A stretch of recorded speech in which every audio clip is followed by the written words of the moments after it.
자, 그러면 계속 이어서 가죠. 자, 375페이지 제2번 조세의 사용 목적에 따른 분류해서 또 나와 있는데, 자, 우리가 세금은 아까 무슨 목적으로 걷어들인다 그랬어요? 경비에 사용할 목적으로 걷는다 그랬죠? 그 경비가 일반적인 경비에 사용이 되면은 보통세라고 이야기를 하고, 특정 목적 경비에 사용하면은 목적세라고 이야기를 합니다. 그러니까 그냥 단순하게 생각하시면 돼요. 여러분들이 가지고 계시는 돈을 어디에다가 쓸 거냐? 어떤 목적이 있어서 가지고 나온 돈이다. 그러면 목적세. 그냥 어떤 목적 없다. 그냥 가지고 나와서 필요한 곳이 있으면 아무 데나 쓰겠다. 그게 무슨 세금? 보통세. 아셨어요? 그러니까 우리가 예금도 보통 예금이 있죠. 보통 예금은 어떤 목적이 있어서 만들어 놓은 게 아니라 그냥 필요할 때마다 수시로 입출이 가능하죠.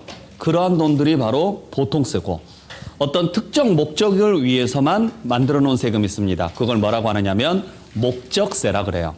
근데 우리가 배우는 세금은 전부 보통세입니다. 그러니까 이 세금 걷어서 어디에다가 쓰겠다는 이야기예요? 이 세금 걷어서 필요한 곳이 있으면은 아무 데나 쓰겠다. 따로 목적을 잡아놨다, 안 잡아놨다? 안 잡아놨다. 그렇게 보시면 되죠. 그래서 우리 목적세가 가장 대표적인 게 뭐가 있느냐면 농어촌 특별세가 있어요. 그러니까 글자 그대로 농어촌 특별세는 뭐 하는 세금이에요? 농어촌에 필요한 세금이죠. 그래서 농어촌 발전을 위해서만 써야 되겠다고 딱 모아놓은 세금이 있어요. 그러한 세금 등이 가장 대표적인 목적세다라고 보시면 돼요. 그래서 나중에 이제 여러분들 뭐 목적세에 대해서 제가 자세히 다시 한번 정의를 해드리겠지만, 보통 우리가 무슨 세하고 세금을 쓰잖아요. 그때 해석을 할 때 앞에서부터 해석이 되느냐, 뒤에서부터 해석이 되느냐, 요걸 생각해 보시면 돼요. 그러니까 요 앞에 나와 있는 글자가 사용처면 목적세, 요 앞에 나와 있는 글자가 사용처가 아니면 보통세예요. 그러니까 보세요. 취득세죠? 그러면 취득을 했기 때문에 내는 거예요? 세금 걷어서 취득하는 데 쓸 거예요? 그렇죠. 취득을 했기 때문에 내는 거지 세금 걷어서 취득하는 데 쓰는 거 아니죠. 사용처 아니죠. 그러니까 보통세. 아셨죠? 자, 상속세입니다. 사망으로 인해서 내는 세금이에요? 세금 걷어서 죽이는 데 쓸 거예요? 그렇죠. 사망으로 인해서 내는 세금이지 세금 걷어서 죽이는 데 쓰는 거 아니죠. 그러니까 보통세. 아시겠어요? 증여세도 마찬가지. 증여 받았기 때문에 내는 거지 세금 걷어서 증여하는 데 쓰는 거 아니죠? 자, 교육세가 있습니다. 교육을 받았기 때문에 내요? 아니요. 말이 안 되잖아요. 세금 걷어서 어디에? 그러니까 이게 목적세. 해석을 딱 해보면 아시겠죠? 지금 우리가 배우는 5개의 세금은 전부 다 앞에서부터 해석이 돼요. 뒤에서부터 해석이 되는 게 아니라. 농어촌 특별세도 마찬가지죠. 네. 자, 농어촌 특별세. 농어촌에 사니까 내요? 아니요. 아니죠. 세금 걷어서 농어촌에 특별히 쓰는 세금이죠. 그러니까 얘도 목적세. 네. 그러니까 세금 자체를 해석을 할 때 앞에 나와 있는 글자가 사용처면은 목적세. 그냥 단순히 원인이면 보통세. 그러니까 따로 이런 것처럼 사용처가 안 나와 있어요. 사용처가 안 나와 있다는 이야기는 아무 데나 쓸 수 있다. 그게 보통세. 이것처럼 사용처가 딱 나와 있다. 그러면 목적세. 그냥 그런 게 있는가 보다 하시면 돼요. 자, 그 다음에 다음 장 넘겨서 3번에 다시 조세 전가 유무에 따라서 다시 두 가지로 나누어지는데, 직접세라는 세금이 있고 간접세라는 세금이 있습니다. 그래서 무슨 이야기냐면, 우리가 세금을 내는 사람을 누구라고 이야기하느냐면, 참고로 우리가 배우는 세금은 전부 직접세입니다. 내가 직접 낸다 그래서 무슨 세금이라 그래요? 직접세라 그래요.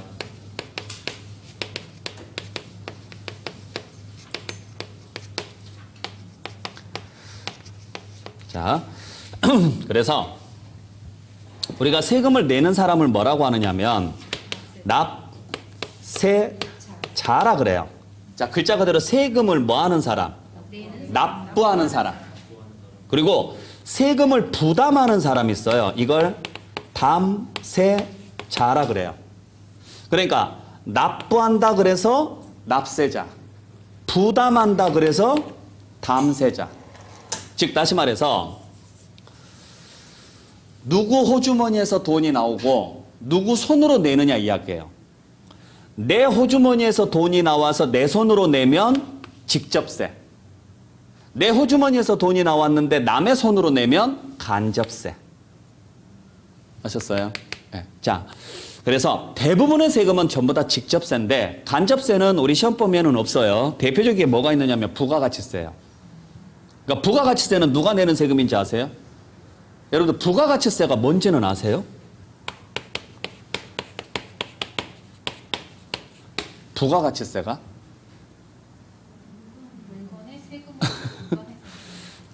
참 재밌는 게 뭐냐면 제가 매번 수업할 때마다 느끼는 게 이게 참 어른들의 문제인 것 같아요.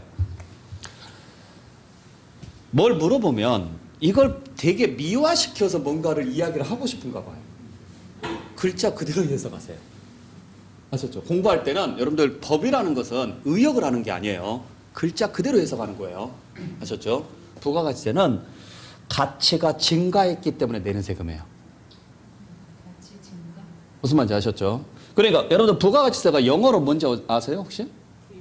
VAT예요. VAT죠. V가 뭐냐면 value, 가치. A가 add, 추가. 아셨어요? 가치가 추가됐기 때문에 내는 세금이라고요. T가 tax니까. 즉 다시 말해서 가치가 늘었기 때문에 내는 세금이다. 그러면 이 물건이 가치가 있는 물건이 돼야 되죠? 가치가 있는 물건이 되려면 뭐가 돼야 되느냐? 만들어져야죠. 만들어져 있으니까 가치가 늘어요, 안 늘어요? 늘어나죠. 자, 자동차가 만들어져 있죠. 그러니까 우리는 자동차를 사서 뭐 하기만 하면 돼요? 이용만 하면 되죠. 근데 자동차가 안 만들어져 있으면 내가 직접 자동차를 뭐 해야 돼요? 만들어야죠. 책이 만들어져 있으니까 여러분들께서는 그냥 책을 사서 보기만 하면 되잖아요. 없으면 여러분들이 책을 만들어야죠. 그러면 이렇게 인간의 손에 의해서 만들어진 것들을 전부 다 가치가 창출이 됐다 그래요. 그래서 가치를 창출시키는 행위부터가 인간이 할 수 있는 가장 근본적인 행위가 되는 거죠. 동물들은 가치를 창출을 해요, 못 해요? 못 하죠. 물론 이제 가끔 가치를 창출하는 동물들이 있긴 하지만 가치를 창출하는 가장 대표적인 동물이 바로 인간이에요. 손에 의해서, 지식에 의해서 뭔가를 만들기 때문에. 그래서 만들어진 걸 우리가 이용을 하면 되고 그 이용에 의해서 편리함이 늘어요, 안 늘어요? 늘어나는 거죠. 거기에 대해서 내는 세금이 부가가치세예요. 그래서 만들어진 모든 것에 다 붙는 게 부가가치세예요.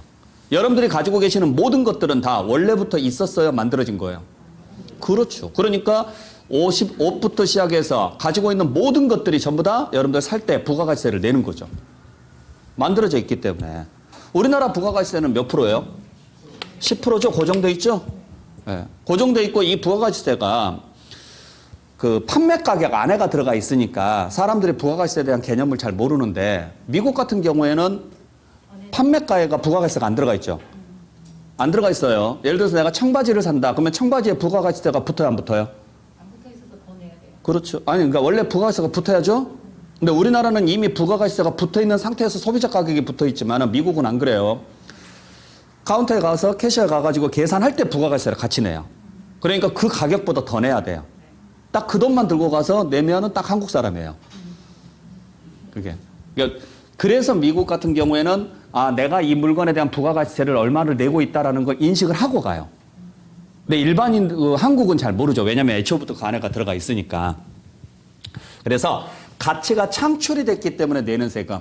그래서 여러분들이 소비하는 모든 물건. 그래서 이걸 일반 소비세라고도 보통 이야기를 해요. 소비하는 물건에 대해서 다 들어간다 그래서. 그러면 부가가치세가 없는 물건이 있을까요? 있겠죠. 자, 부가가치라는 것은 아까 제가 뭐라고 그랬어요? 가치가 상승한 거에 대해서 내는 거, 부과된 거에 만들어진 거. 만들어진 거. 그러면 원래부터 있었던 건 안 붙겠죠. 그죠? 그래서 농산물이나 수산물 이러한 것들에는 부가가치세가 없는 거예요. 비과세가 아니에요. 비과세하고 면세하고는 달라요. 비과세가 아니라 비과세라는 말은 무슨 말이냐면 원래는 붙어야 되는데 어떤 정책적인 이유 때문에 세금을 빼주는 게 비과세고 애초부터 면세라고 이야기를 하거든요. 보통 면세품이라고도 이야기를 하는데 면세라는 것은 뭐냐면 애초부터 부가가치세가 붙을 수가 없는 거. 그걸 면세라 그래요. 그래서 여러분들이 마트나 백화점 같은 데 가서 이제 물건을 사게 되면 카드로 결제를 하죠. 카드 그 제일 밑에 보면은 공급가액이라고 적혀요. 얼마. 그리고 밑에가 부가가치세 갖고 얼마 이렇게 써져 있을 거예요. 보통 보면 정확히 10% 붙어요. 근데 10% 안 붙을 때가 있어요. 그러면 품목 중에 농산물이 있는 거예요. 농산물이. 그건 부가가치세가 없는 물건이에요. 아시겠죠? 그리고 이제 정책적으로 또 면세해 주는 것들이 몇 가지가 있고. 그래서 인간의 손에 의해서 만들어져 있거나 이러한 것들은 전부 다 부가가치세가 다 붙는다라고 보시면 돼요. 그러니까 여러분들이 매일매일 내는 세금이 부가가치세예요.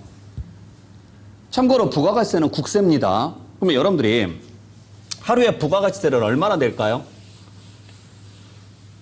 평균적으로?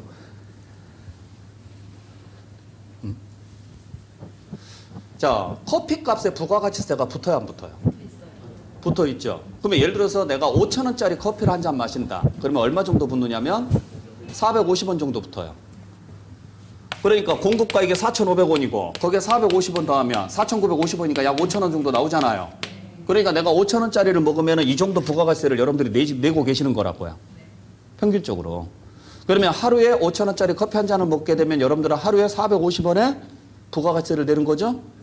그러면 어떨 때는 10만 원 소비를 할 수도 있고 어떨 때는 100만 원 소비할 수도 있고 어떨 때는 아예 안 할 수도 있고요. 평균적으로 10원만 잡을게요. 여러분들이 대한민국 국민이 몇 명이에요? 5천만 명 잡을게요. 그럼 얼마예요? 5천만 명이면 5억이죠? 365일 하면 돈 좀 되겠죠? 여러분들 10원보다는 훨씬 더 많이 나요. 우리나라 평균 부가가치세 소비량이 훨씬 더 많습니다. 어마어마한 세금이죠. 요걸 1%만 올리면 어떤 현상이 발생할까요? 지금 현재 10%인데 11%를 올리면 세수가 엄청 들어오는 거 오겠죠?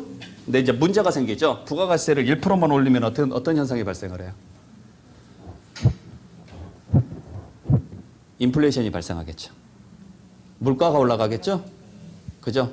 왜냐면 소비자 가격이 올라갈 거 아니에요. 똑같은 공급가액이 1,000원인데 원래는 100원이 붙어야 되잖아요. 근데 1% 올리면 110원이 붙잖아요. 그럼 1,110원이 되니까 판매가가 올라가죠. 네, 이런 식으로 가죠. 그래서 예전에 한번 부가가치세를 올리려고 시도한 적이 있었어요. 모 정부에서 한번 올리려고 시도한 적이 있었는데 몰래. 자, 만약에 부가가치세 1%를 올렸습니다. 누가 요거 더 먹을까요? 예? 정부는 요거 안 얻어 먹어요. 판매자가 요걸 얻어 먹지. 저 새끼들 지가 또 얼마만큼 또 이익도 뭐 남기려고 더 올렸구나. 근데 판매자는 억울하죠?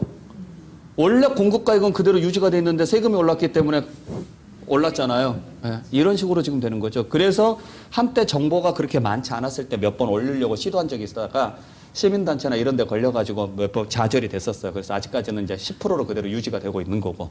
그러니까 항상 관심을 가져야 돼요. 이런 부분에 대해서는. 그러니까 예를 들어서 담배값이 올라간 이유가 원래 가격은 안 올라갔어요.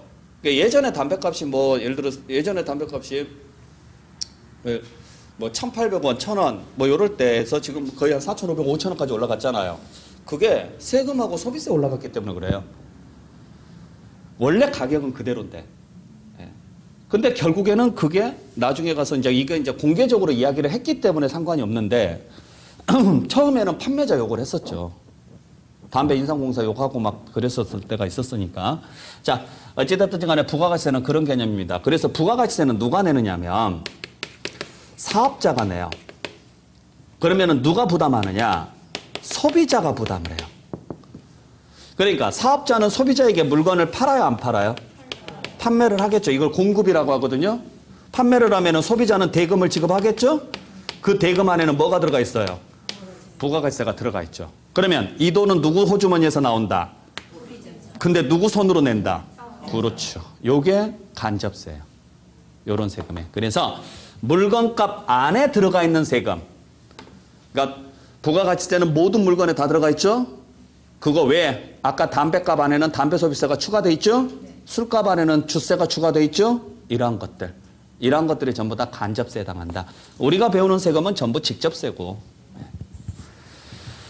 자, 그 다음에 이제 4번에 과세 표준에 따른 분류 해가지고 나와 있는데, 자, 이제 요게 문제입니다. 요게. 지금부터 잘 들으셔야 돼요. 되게 어려운 내용이고 꼭 필요한 내용입니다. 자, 우리가 세금은 어떻게 계산을 하느냐면 세금 계산식을 여러분들이 꼭 좀 기억을 좀 해주셔야 되는데, 세금은 과세 표준이라는 것에다가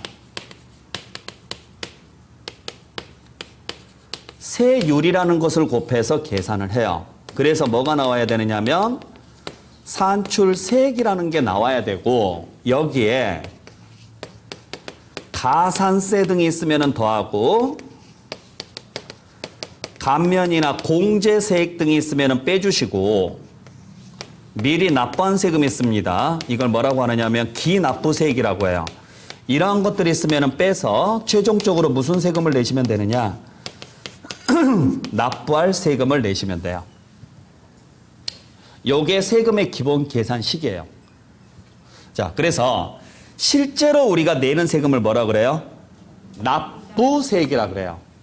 실제로 내는 세금을. 그러면 실제로 내는 세금을 계산을 하려면 무슨 세금을 계산해야 되느냐? 산술적으로 계산된 세금이 나와야 돼요. 이걸 무슨 세금이라 그래요? 산출세액이라 그래요. 산술적으로 계산된 세금이다. 그래서 산출세. 실제로 납부한다. 그래서 무슨 세? 납부세액이라 그래요. 그러니까 이렇게 생각하시면 돼요. 똑같은 대학교에 똑같은 과를 입학을 했습니다. 뭐 입학금은 같을까요? 다를까요? 공식적인 입학금은 같겠죠. 그런데 실제로 내는 입학금은 다를 수도 있죠. 장학금을 받을 수도 있고 하니까. 지금 그런 케이스라고요. 여러분들이 저랑 똑같은 건물을 샀어요. 똑같은 건물을 사면은 공식적인 세금은 같아야죠. 근데 실제로 내는 세금은 같을 수도 있고 다를 수도 있다고요. 아시겠어요? 뭔가 잘못했으면 추가되는 세금. 그게 뭐고? 가산세. 세금이 추가된다 그래서 가산세. 뭔가 잘했으면 빼주는 거. 감면이나 공제. 그리고 앞서서 낸 게 있다. 미리 낸 게 있다. 그걸 기납부. 이런 식으로 표현을 해요. 자, 어찌됐든지 간에 납부할 세액이 나오려면 무슨 세금이 나와야 돼요? 산출세액이 나와야 되고, 산출세액이 나오려면 기본적으로 요 두 개가 필요해요. 뭐하고 뭐가? 과세 표준과 세율이라는 게 필요하죠. 근데 이걸 임의로 정하면 될까요? 안 될까요? 안 되겠죠. 제 마음대로 정하면 안 되잖아요. 그럼 세금이 들쑥날쑥할 거니까. 그래서 이걸 법으로 정해놨어요. 그래서 나중에 가서 여러분들이 이걸 잘 배워야 돼, 이제.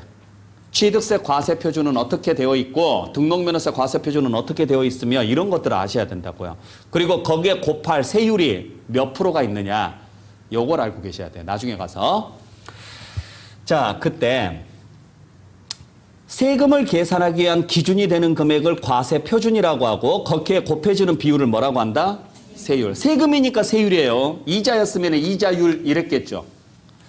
요때 요걸 표시할 때 가액으로 표시하면은 종가세라고 하고, 수량으로 표시하면은 종량세라 그래요. 수량으로 표시하면 그게 지금 그 내용이에요. 가운데 글자를 보시면 돼요. 종가세 가로 안에 보시면은 종가세라고 돼 있죠. 가액으로 표시할 때. 그다음에 수량으로 표시하면은요. 종량세. 그다음에 세율을 표시할 때 비율로 표시하면은 정률세. 비율로 표시하면. 금액으로 표시하면은 정액세. 이렇게 가요. 금액으로 표시하면. 그러니까 이건 어려운 내용은 아니에요. 가운데 글자만 보시면 돼요. 가운데 글자만. 종가세, 종량세, 정률세, 정액세. 가운데 글자만 보시면은 이런 식으로 나온다라고 보시면 돼요. 아시겠어요? 자, 그래서 예를 들어서 1억에 4%를 곱했다. 그래서 세금을 계산을 해라. 그러면은 요 앞에 나와 있는 걸 뭐라고 하고? 과세표준. 뒤에 나와 있는 것을 세율. 금액으로 표시했어요? 수량으로 표시했어요? 그러니까 종가세. 비율로 표시했어요? 금액으로 표시했어요? 비율. 정률세. 이렇게. 건당 6,000원. 이렇게 가요. 자, 금액으로 표시했어요? 수량으로 표시했어요? 수량. 금액으로 표시했어요? 비율로 표시했어요? 금액. 이제 이런 식으로 간다 이야기예요. 나중에 보면은 이제 이런 것들을 보일 거예요. 네. 그래서 대부분은 전부 다 종가세, 정률세로 가요. 대부분은. 근데 아주 일부만 종량세, 정액세로 가는데 여러분들 종량세, 정액세로 가는 것 중에 가장 대표적인 게 뭐냐면 여러분 그 주민세 있죠? 주민세가 대표적으로 이 케이스예요. 이게 주민세 같은 경우 한 사람당 얼마 이렇게 돼 있다고요. 또 자동차세 있죠? 자동차세 어떻게 계산하는지 아세요? 그래요. cc, 즉 배기량. 배기량 곱하기 얼마 이렇게 돼 있다고요. 그러한 것들이 종량세 구조예요. 이렇게. 근데 그 외에 나머지는 전부 다 무슨 구조라고 보시면 돼요? 종가세 구조라고 보시면 돼요. 아셨죠? 네. 자, 이제 여기까지는 이해할 수 있겠어요? 어렵진 않죠? 자, 여기에는 안 나와 있는데 이제 여러분들이 여기에서 하나 알고 계셔야 될 게 있어요. 중요한 건 뭐냐면 이제 요건 중요한 게 아니고 요건 뭐 어렵지는 않으니까 이제 요건 표시 방법이고 그 범위를 잡을 때 어떻게 잡을 것이냐 두 가지 방식이 있어요. 하나가 물건 중심으로 받으면 잡으면 물세라고 하고 사람 중심으로 잡으면 인세라 그래요. 글자 그대로. 그리고 세율을 적용할 때 고정된 세율을 적용하면 비례세라고 하고 점진적으로 늘어나는 세율을 적용하면 누진세라 그래요. 누진세. 아시겠어요? 이걸 잘 보셔야 돼요. 자, 그래서 그냥 물건으로 잡으면 물세, 사람으로 잡으면 인세, 고정된 세율을 적용하면 비례세, 점진적으로 늘어나면 누진세인데 결론부터 이야기할게요. 지방세는 대부분이 물세고 비례세예요. 국세는 대부분이 인세고 누진세예요. 국세는 대부분이. 물론 지방세 중에서도 인세가 있고 국세 중에서도 물세가 있고 물세 중에서도 누진세가 있고 인세 중에서도 비례세가 있는데 대부분이 그렇다는 이야기예요. 그러면 일단 보죠. 취득세는 국세요, 지방세요? 지방세니까 물세예요. 등록면허세도 지방세니까 물세예요. 재산세도 지방세니까 물세예요. 종합부동산세는 국세니까 인세예요. 소득세도요. 인세예요. 그리고 지방세는 전부 다 비례세예요. 국세는 전부 다 누진세예요. 요게 기본 타이틀입니다. 물론 예외는 있다 그랬죠? 네, 예외는 있는데 재산세 중에서는 재산세는 물세임에도 불구하고 인세 구조가 같이 들어오고 그러다 보니까 비례세 외에 뭐가 나오느냐면 누진세가 같이 나와요. 그 다음에 국세는 인세니까 원래 누진세가 원칙인데 비례세가 같이 나오긴 해요. 비례세가. 같이 나오긴 하는데 일단 기본 타이틀은 좀 알고 있자고요. 기본 타이틀은. 그래서 지방세는 물세고 비례세, 국세는 인세고 누진세. 자, 무슨 이야기냐. A가 있고 B가 있고 C가 있습니다. 근데 A는 4억짜리고 B는 3억짜리고 C는 2억짜리라고 가정을 해볼게요. 근데 봤더니 A는 갑의 거예요. B도 갑의 거예요. C는 갑과 을의 공동명의예요. 지분은 동일하다고 가정을 할게요. 그러면 세금 계산하는 방식은 두 가지 방식이 있어요. 그냥 여기를 과세표준으로 놓고 여기에다가 그냥 뭐 곱해서 세율 곱해서 세금 계산하고 여기도 여기에다가 세율 곱해서 세금 계산하고 여기도 여기에다가 세율 곱해서 세금 계산하고 이렇게 가는 방식. 그래서 요거 여기 나온 세금은 갑에게, 여기 나온 세금도 갑에게, 여기 나온 세금은 갑과 을에게. 자, 사람 보고 계산했어요? 물건 보고 계산했어요? 요게 물세. 그러지 말고 누구 건지를 보자. 봤더니 갑과 을의 거다. 그러면 갑의 걸 다 묶자. 그러면 A하고 B하고 C의 절반이죠? 그러면 얼마? 8억이죠. 그죠? 그 다음에 을의 것은 C의 절반이니까 이렇게 계산을 하자. 요게 인세. 아셨어요? 취득세, 등록면허세, 재산세는 이렇게 계산한다고요. 그러니까 여러분들이 집을 세 채를 가지고 있어요. 세 채를 가지고 있다. 재산세는요. 세 채 따로따로 계산해서 나온다고요. 근데 종합부동산세는요.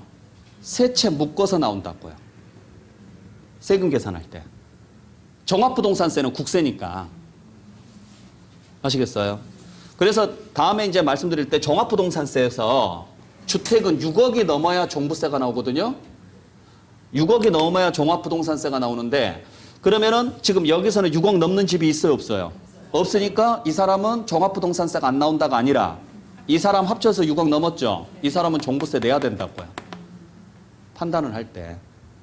그래서 나중에 이제 요런 게 문제가 생겨요. 한 사람이 여러 개의 주택을 소유하고 있는 경우 합산할 거냐 말 거냐. 재산세는 합산한다 안 한다?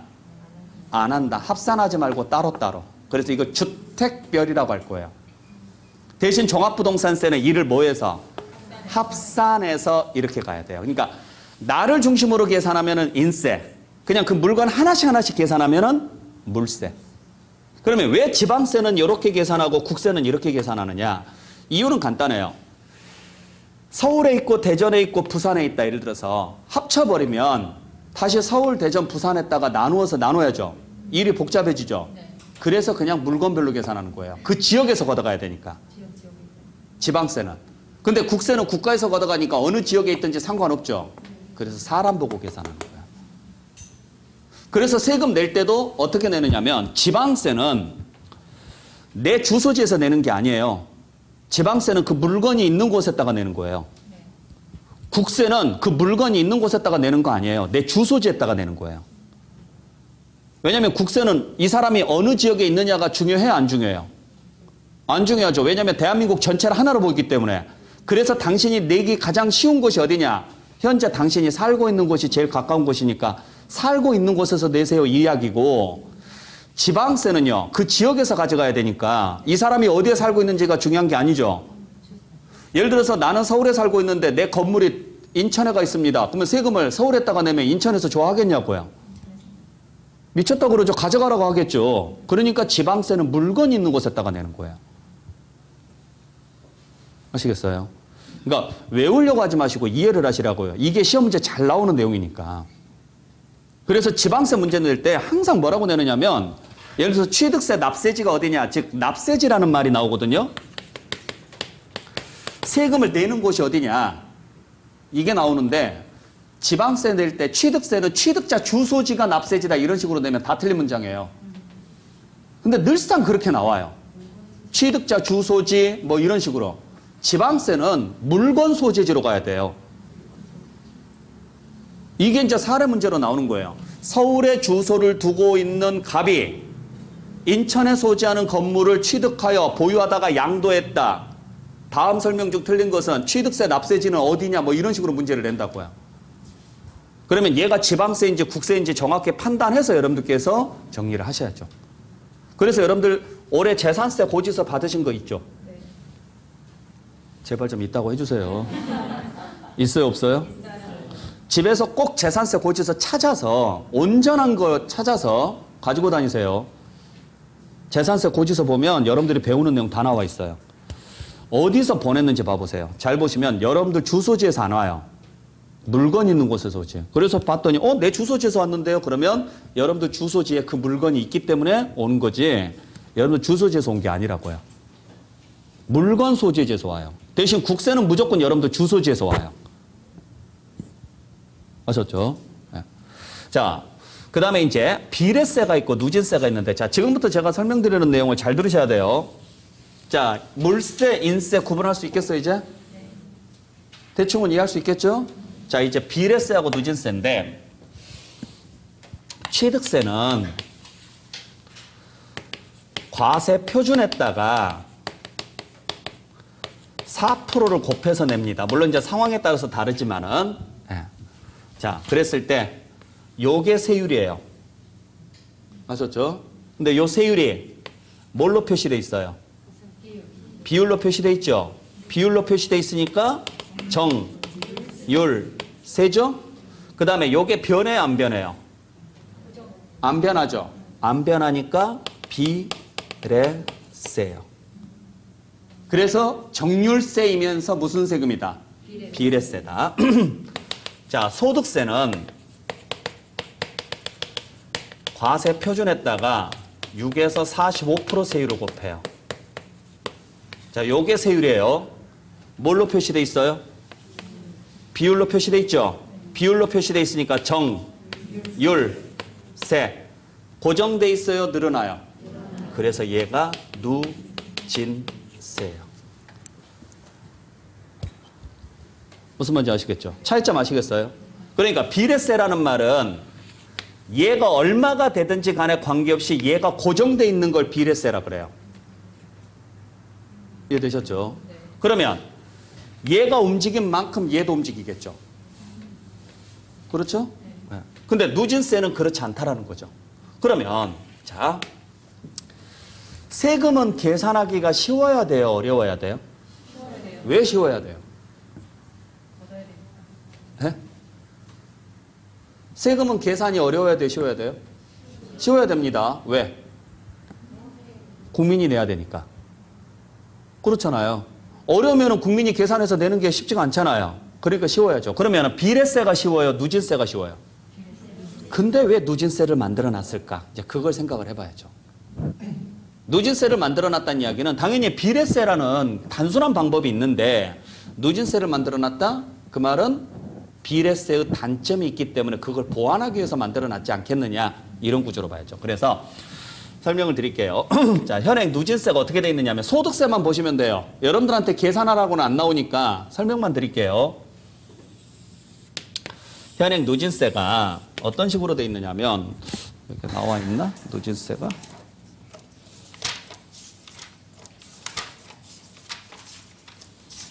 안 나와 있구나.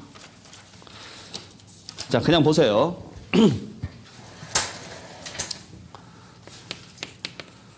1,200만 원, 4,600만 원, 8,800만 원, 1억 5천만 원, 3억 원, 5억 원. 자, 이렇게 나누어서 계단식으로 올라갑니다. 1,200만 원, 그 다음에 4,600만 원, 그 다음에 8,800만 원, 그 다음에 1억 5천만 원, 그 다음에 3억 원, 그 다음에 5억 원, 이렇게 넘어가요. 그래서 6%, 15%, 24%, 35%, 38%, 40%, 45%. 이제 이런 식으로 가요. 네. 세율 자체가 뭐 굳이 이걸 외울 필요는 없어요. 그래서 제일 낮은 게 몇 프로? 6%. 제일 높은 게 몇 프로? 45%. 아시겠어요? 네. 자, 45%고 거기에 하나, 둘, 셋, 넷, 다섯, 여섯.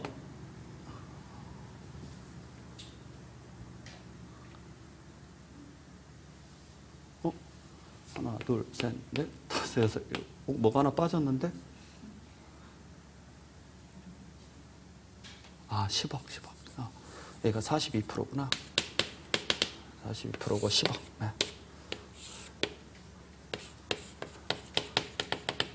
죄송합니다.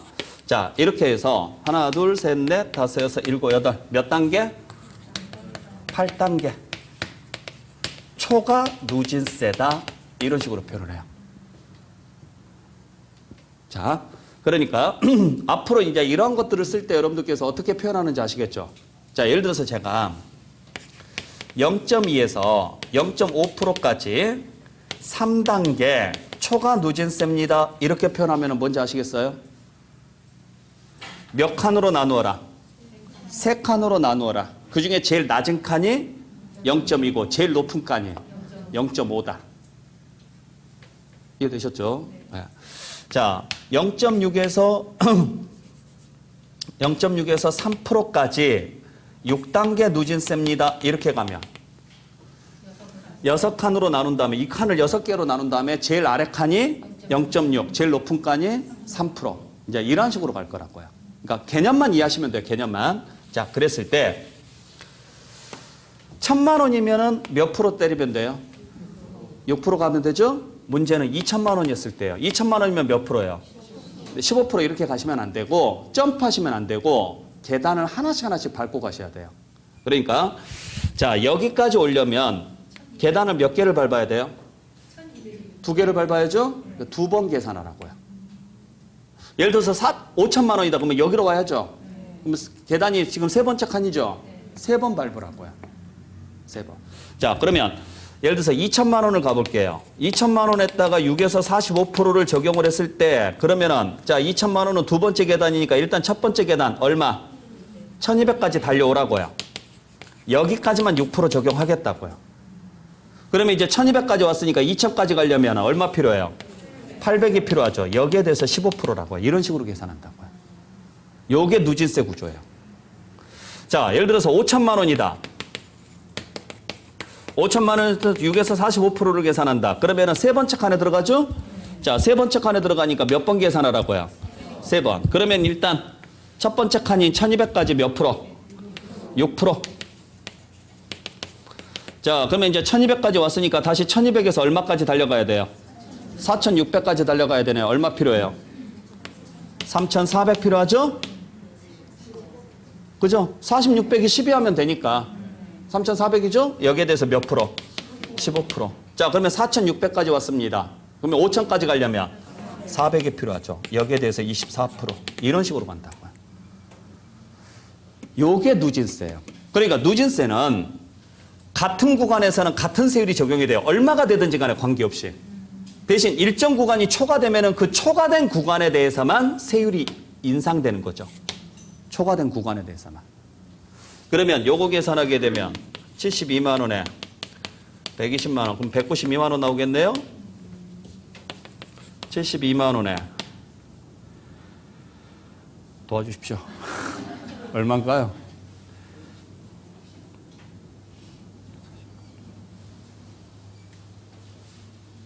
요건 96만 원이고 이거 얼마요? 510만 원이고 그럼 합치면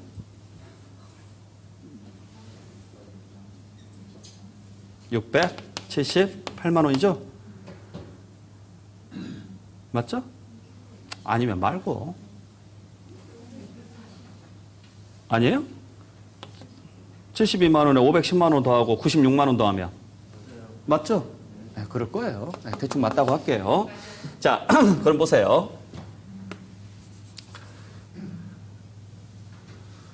자, 여기가 1억이에요. 그러면 1억에 4%면 몇 프로예요? 얼마예요? 400만 원이죠. 그죠? 자, 5억에 4%면 2천만 원이죠. 보세요. 세율이 고정돼 있죠. 그죠? 고정돼 있다 보니까 5배 뛰었죠. 그러니까 세금이 몇 배 뛰었어요? 5배 뛰었죠. 요 구조가 비례세. 그러니까 과세 표준이 딱 증가한 만큼 뭣도 증가해요? 세금도 증가한다. 요게. 자, 1,000만 원입니다. 1,000만 원에 6에서 45% 계산하면 6% 곱하면 되니까 60만 원이죠? 근데 5천만 원이에요. 5천만 원에다가 6에서 45% 계산하니까요. 678만 원 나왔죠? 그죠? 자, 몇 배 뛰었어요? 몇 배 뛰었어요? 그렇죠. 이 구조죠. 그러면 이걸 왜 만들어 놨을까? 네? 그러니까 비례세는 이런 구조잖아요. 얼마가 되든지 간에 관계없이 똑같은 구조로 내는 거죠. 근데 누진세는요. 대각선으로 내는 거예요. 누진세는. 그러니까 비례세는 자 이런 상황으로 보시면 되죠. 똑같은 컵에 물을 놨을 때 이렇게 부과하는 게 비례세예요. 근데 누진세는요. 이렇게 부과하는 게 누진세라고 이렇게. 그러면 비례세로 계산할 때하고 누진세로 계산할 때하고 만약에 동일하다면 전체 세금의 크기는 어떨까요? 같을까요? 다를까요?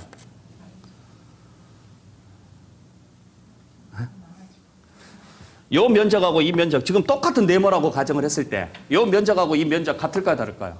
같아요. 여러분들. 그러니까 비례세로 걷든 누진세로 걷든 총액은 동일해요. 그러면은 비례세의 단점이 뭘까? 비례세는 장점이 단순하다라는 거죠? 단점은 뭘까? 딱 하나 있죠. 빈부의 차가 해소가 안 돼요. 그러니까 이걸 무슨 성이라고 이야기하느냐면 역진성이라고 이야기를 하는데 우리가 지금 이게 형평성에 맞느냐 안 맞느냐의 문제거든요. 자, 1,000만 원, 예를 들어서 똑같은 10%를 낸다라고 가정을 해볼게요. 그러면은 숫자상으로는 형평성이 있죠. 근데 우리가 형평성을 고려할 때는 오로지 숫자로만 봐야 돼요? 아니잖아요. 자, 보세요. 100만 원을 예를 들어서 한 달 생활비가 10,000원인 사람이 있어요. 10,000원으로 한 달 생활할 수 있어요, 없어요? 왜 없어요? 살겠죠. 안 죽지는 않을 거예요. 어려워서 그렇지. 자, 한 달 생활비가 10,000원인 사람이 있어요. 이 사람한테 1,000원을 내라 그래요. 이거하고, 그럼 10%죠? 한 달 생활비가 10억인 사람한테 1억을 내라가는 거.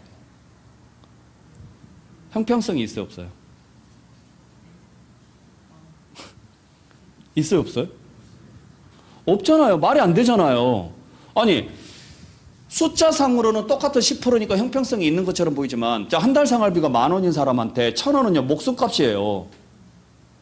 한 달 생활비가 10억인 사람한테 1억 원은요, 없어도 사는데 지장 있어요, 없어요? 지장 있어요? 대단하신 분들이에요. 없죠? 그렇잖아. 일반적으로 생각을 해봤을 때. 그러면 같은 10%여도 본인들이 느끼는 그 체감은요, 어마어마하게 다르다는 이야기죠. 그러면 이걸 보완하는 방법은 뭐가 있을까? 하나 있다라는 거죠. 뭐 하면 돼요? 있는 사람이 좀 도와주라고요.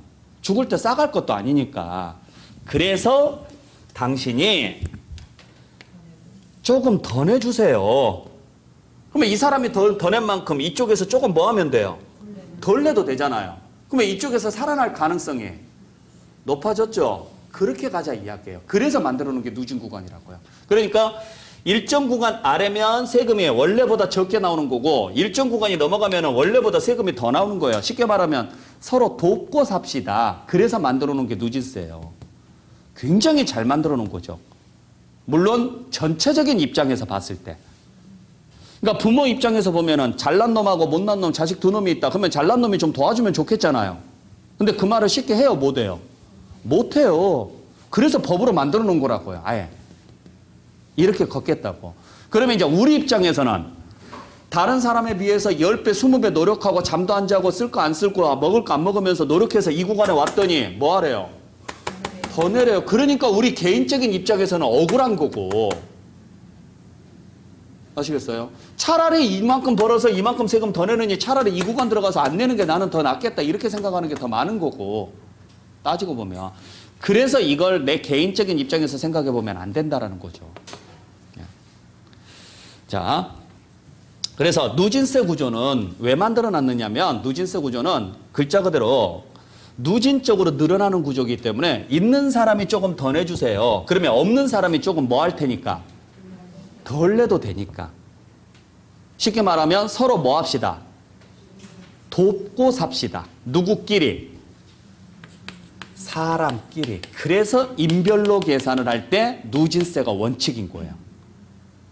그래서 원래 누진세는 소득 재분배를 위해서 만들어 놓은 거예요. 소득 재분배. 물론 그렇게 해서 만들어 놨는데 효과가 어떻느냐? 효과 자체를 보니까 세금이 기하급수적으로 늘어나죠. 그러니까 협박할 때도 써먹기 딱 좋은 거예요, 이게. 그래서 협박할 때도 누진세를 써요. 그게 대표적인 게 종합부동산세라고요. 그러니까 종합부동산세를 만들어 놓은 이유가 뭐냐면, 자, 종합부동산세는 여러분들 왜 만들어 놨는지 아세요? 종부세는? 종합부동산세가 무슨 세금인지는 아시겠어요? 만들어 놓은 이유.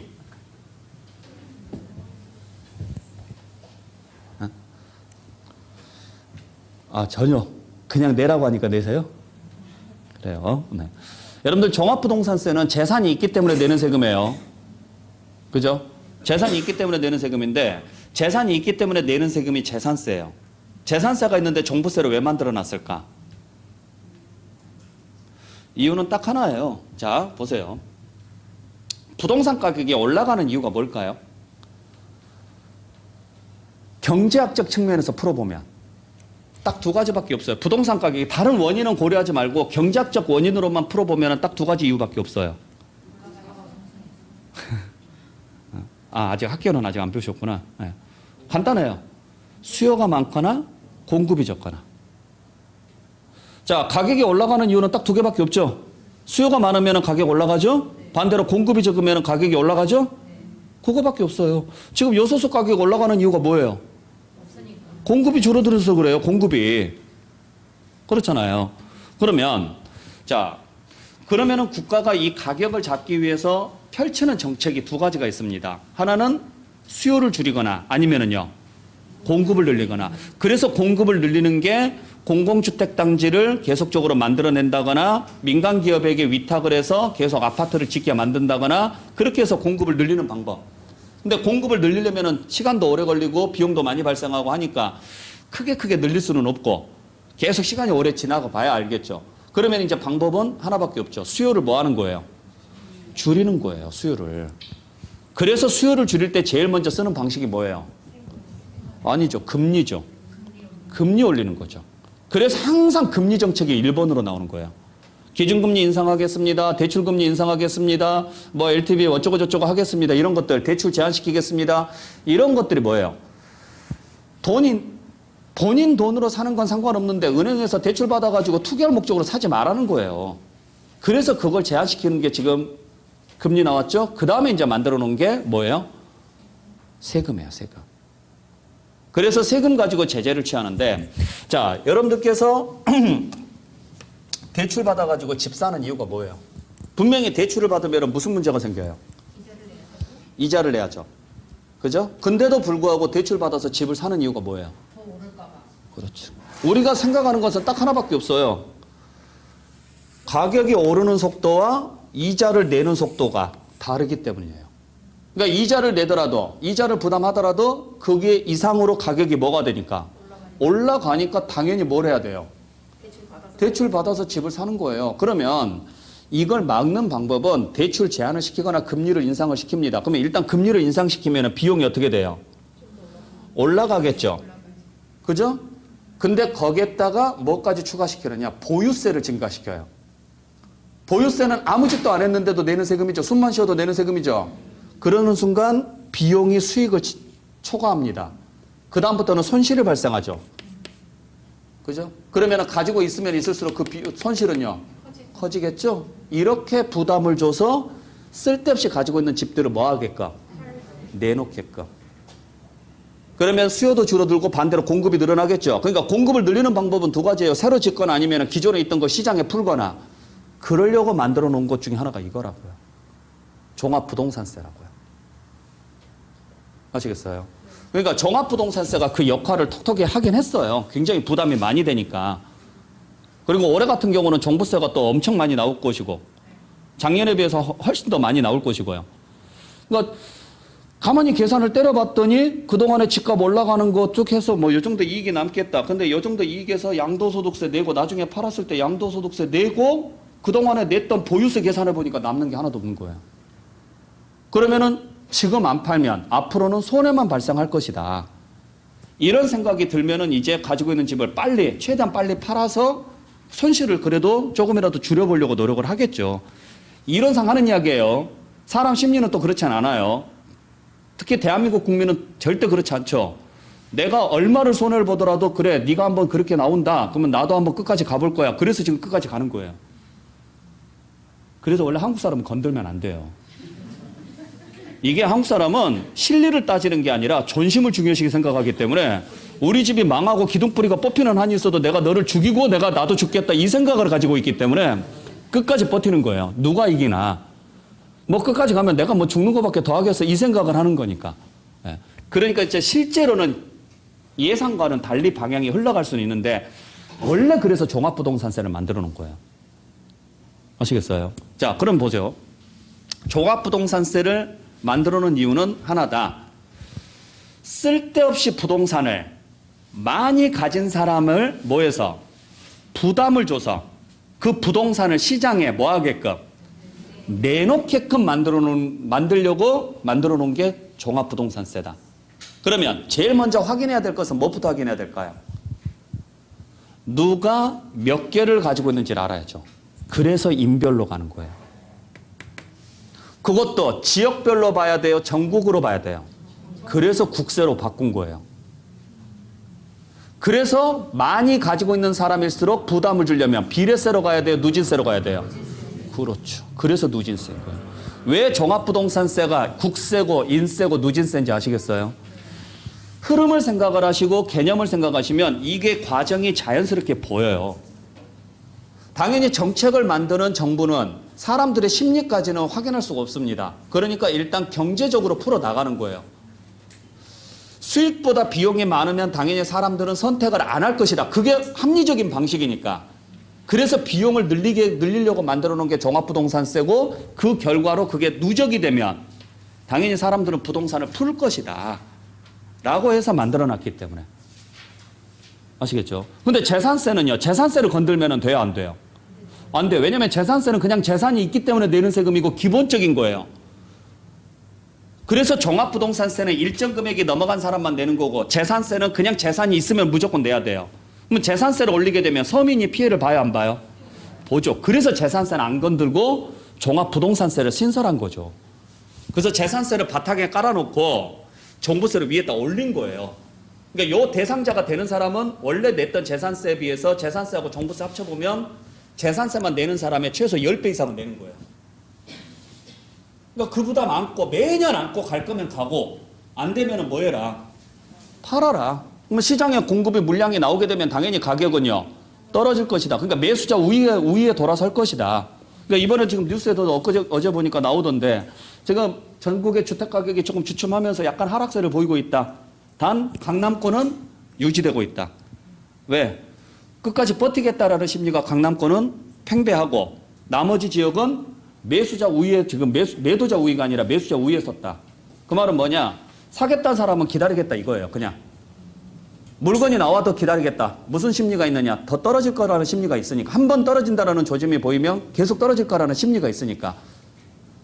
이제 그걸 누가 이제 서로 심리 싸움에서 누가 이기느냐에 따라서 가격은 달라지겠죠. 끝까지 버티는 사람이 이기는 거고 못 버티면 이제 어쩔 수 없는 거고. 누진세는 그렇게 만들어 놓은 거예요. 아시겠죠? 그러니까 누진세 개념이 무슨 개념인지는 아시겠죠? 네. 자, 그러면 여기서 우리가 자 이렇게 보시면 돼요. 비례세는 널판지에다가 딱 가운데다가 받침대를 놓는 구조예요. 그러면 얘가 이만큼 눌러지면 반대쪽은요. 딱 그만큼만 움직이는 구조. 자, 누진세는 한쪽으로 치우쳐서 받침대가 있는 거죠. 그러니까 얘가 이만큼 눌러지면 반대쪽은요. 요만큼 눌러지는 거죠.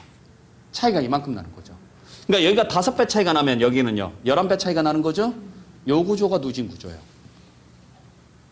아시겠어요? 그러니까 이걸 우리는 지렛대 효과 또는 레버리지 효과라고 이야기하죠. 학계론에서. 이제 요런 이제 내용인데 자, 우리가 세금을 배우는 목적이 뭐예요? 여러분들이 세금을 배우는 목적.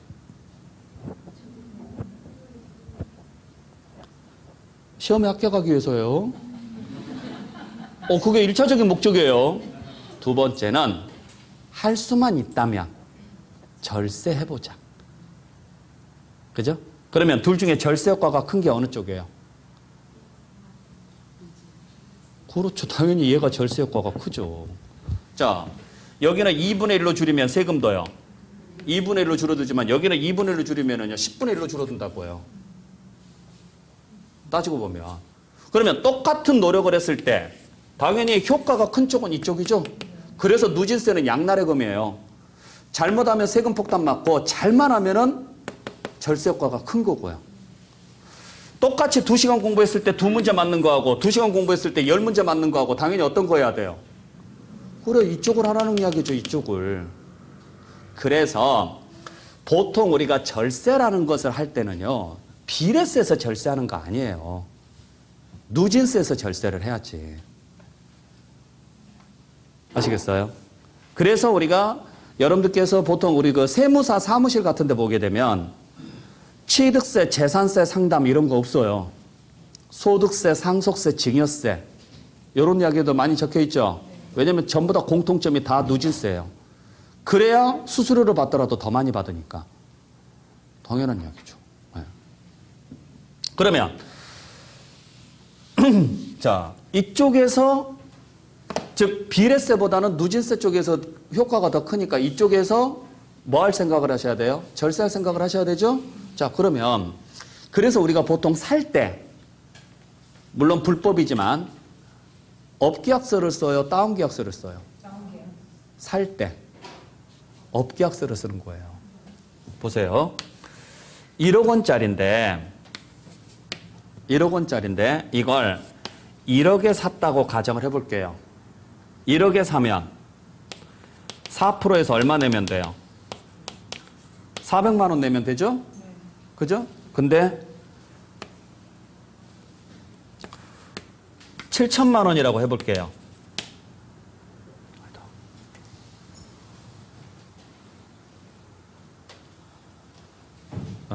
자, 7천만 원. 자, 7천만 원이라고 해볼게요. 그러면 7천만 원이면 얼마예요? 4%하면 280만 원이죠? 다운계약서 쓰니까 훨씬 더 세금 적게 나오죠? 이걸 나중에 1억 1천만 원에 팔았다라고 가정을 해볼게요. 이거 9천만 원이라고 가정해볼게요. 자, 9천만 원이면 곱하기 4% 하게 되면은 360만 원 얼마 아꼈어요? 40만 원 아꼈죠? 이걸 나중에 1억 1천만 원에 팔았다고 가정해볼게요. 그러면은 1억에 사가지고 1억 1천만 원에 판 사람은 1천만 원 이익 생겼죠? 그러면 1천만 원에다가 누진세 곱하면 60만 원 내죠? 근데 9천만 원에 쓴 사람은요? 2천만 원 이익 생기죠? 누진세 곱하면요? 192만 원 나오죠? 보세요. 얼마 아끼려다가 40만 원 아끼려다가 얼마 더 내요? 132만 원 더 내죠. 효과가 이래요. 효과가. 그래서 보통 우리가 부동산을 살 때 상대방이 다운계약서 씁시다라고 이야기하면 양도자는 좋죠. 양도자는 당연히 다운계약서 쓸수록 세금이 적게 나오니까 좋잖아요. 누진 효과가 크니까. 그러니까 또 취득자도 꼬시죠. 취득자를 꼬시죠. 나도 세금 적게 내고 당신도 세금 적게 내니까 좋지 않겠습니까? 하고 꼬신다고요. 그러면 또 취득자는 또 홀라당하고 또 넘어가요. 그래서 다운계약서 써줬어요. 취득세 적게 내니까 기분 좋잖아요. 나중에 양도할 때 난리 나는 거예요. 세금 어마어마하게 쏟아지니까. 그래서 와서 꼭 물어봐요. 아, 그때 몰랐는데 지금 팔려고 보니까 세금 너무 많이 나오는데 나 실제로는 이렇게 안 샀다. 더 많이 주고 샀다. 근데 이거 어떻게 방법 없느냐? 없어요. 본인이 그렇게 신고를 했기 때문에. 그래서 보통 사는 사람은 업을 요구를 하고 파는 사람은 다운을 요구해요. 물론 이제 상황에 따라서 조금 달라질 수는 있겠는데 그러면 서로가 의견이 맞아요? 안 맞아요? 안 맞죠. 그래서 보통 실거래가 그대로 가는 거예요. 실무에서는. 근데 뭐 한쪽에서 모르면 당하는 거고 모르는 쪽이 당하는 거고. 세법을 배우는 가장 기본적인 이유는 시험을 보기 위한 게 목적이지만 두 번째는 어디 나가서 아까 처음에 말씀드렸던 것처럼 누구한테 말하라는 게 아니라 그 사람이 말했을 때 알아들으라고요. 그래도 조금이라도 알아들으면 조금이라도 사기라도 안 당하니까. 이게 한두 푼 움직이는 돈이 아니잖아요. 지금 여기에 단순하게 이렇게만 보여드리니까 뭐 100만 원 정도 차이밖에 안 나지만 진짜 몇 억씩 차이가 날 때가 있어서 그래요, 이게. 피눈물 납니다, 진짜로요. 그래서 항상 누진세에서 여러분들께서 절세할 생각, 그러한 생각들을 좀 많이 해보셔야 되고, 우리 누진세에서 절세할 때 가장 대표적인 게 뭔지 아세요? 자, 뭘 줄이면 돼요? 요걸 줄이면은 얘가 줄어들어요, 안 줄어들어요? 줄어드니까 세금은요? 훨씬 많이 줄어들죠? 요걸 줄일 생각을 해야죠, 요걸. 근데 요게 아까 국세는 뭐 어떻게 잡는다 그랬어요? 인별로 잡는다 그랬죠? 그러면 이걸 줄이는 방법은? 공동명의. 그래서 공동명의가 여기서 나오는 거죠. 누진세에서 나오는 이야기가 공동명의예요. 그러니까 2천만 원짜리면 단독명의면 2천만 원에 대해서 세금 내면 192만 원이지만 공동명의면 각자 얼마씩이에요? 1000만 원이면 60만 원이고 60만 원 2명 해봤자 120만 원이라고. 여기서 지금 벌써 72만 원 차이 난다고요. 여기서. 그래서 공동명의 하라고는 이야기가 여기서 나오는 거예요. 그러니까 물론 공동명의가 100% 좋다라는 말씀 못 드려요. 근데 90% 좋아요. 공동명의가. 그러면 공동명의로 하면 취득세는 줄어들어요, 안 줄어들어요? 안 줄어들어요. 비례세는 줄어들 수가 없어요. 근데 꼭 공동명의 하면 취득세 적게 냅니다. 이딴 소리 하는 사람들이 있어서 그래요. 비례세는 공동명의든 단독명의든 상관없어요. 어차피 계산식이 동일하게 나오니까. 자, 2천만 원에, 자, 1억에 4%면 얼마예요? 400만 원인데 공동명의면 5천만 원에 4%죠? 그럼 200만 원이잖아요. 2명 하면요. 그래요. 400만 원이에요. 어차피 비례세는 의미가 없는 거예요. 계산식 자체가. 이게 누진세 마법 효과예요. 그러니까 누진세 개념을 정확하게 이해를 하신다 그러면 나중에 여러분들이 실무에 나갔을 때 조금 더 활용할 수 있는 방법들이 있겠죠. 그러니까 누진세 자체에서 효과를 보려고 노력을 좀 하시는 게 좋아요. 네. 자, 개념은 이렇다라는 거. 그래서 여기까지가 기본인데, 자, 다시 한번 정리하지만 취득세, 등록면허세, 재산세는 전부 다 뭐에 해당한다? 지방세 당하고, 지방세는 물세고 비례세가 원칙이다. 아셨죠? 그 다음에 종합부동산세, 소득세는요, 국세고, 국세는 인세고 누진세가 원칙이다. 기본 사항이니까 이 정도는 알고 계시라고요. 기본적으로. 항상 국세는 비례세, 자, 지방세는 비례세, 지방세는 물세, 비례세, 국세는 인세, 누진세. 오늘 여러분들께서 아셔야 될 것은 이 내용이에요. 이제 여기 이제 추가되는 내용들도 있긴 하는데, 이제 그 내용들은 나중에 이제 본 내용 쭉 공부를 하고 나서 필요할 때 제가 다시 한번 정리해 드릴 거예요. 아시겠어요? 네. 자, 그래서 오늘 여기까지 정리하도록 하겠습니다. 자, 오늘 첫 번째 시간 여기까지 정리하는 걸로 하고, 다음 시간에는 381페이지에 나와 있는 납세 의무 쪽을 여러분들 정리해 드릴 거거든요. 그러니까 그런가 보다 하고 여러분들께서 오셔야 돼요. 아시겠죠? 네. 지금은 여러분들이 공부하는 시기가 아니라 세법하고 뭐해지는 시기냐? 익숙해지는 시기, 친해지는 시기다. 그러니까 엄청나게 공부를 하려고 하지 마시고 그냥 시간 날 때마다 한 번씩 보시라고요. 용어 자체를 보시라고요. 그러면 나중에 가서 여러분들께서 아, 내가 이런 거 들어본 적이 있는 것 같아. 그러면 돼요. 그러면 이제 그때부터 하나씩 하나씩 정리가 되어 가는 거니까 그렇게 정리하겠습니다. 자, 오늘 수고 많이 하셨고, 자, 오늘 첫 시간이어서 그냥 일찍 끝내는 거예요. 아셨어요? 네, 다음부터는 늦게 끝날 수도 있다라는 거 미리 말씀드립니다. 자, 오늘 수고 많이 하셨고, 여러분들 다음 시간에 뵙도록 할게요. 마치겠습니다. 수고하셨습니다.